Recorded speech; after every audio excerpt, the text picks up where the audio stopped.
If you want to remove OneDrive from quick access in Windows, this quick tutorial will show you exactly how to do it in just a few seconds. This is a simple way to clean up File Explorer if OneDrive is taking up space in your sidebar or if you just don't want it pinned there anymore.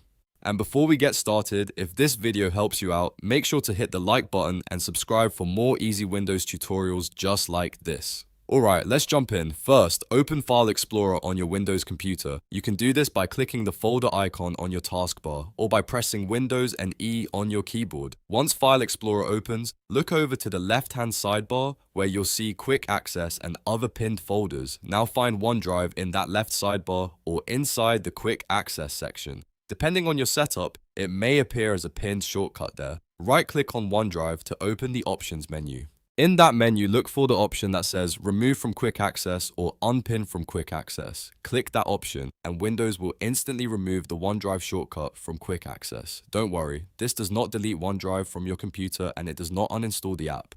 It only removes the shortcut from the Quick Access list, which is exactly what most people want when they're trying to tidy up File Explorer.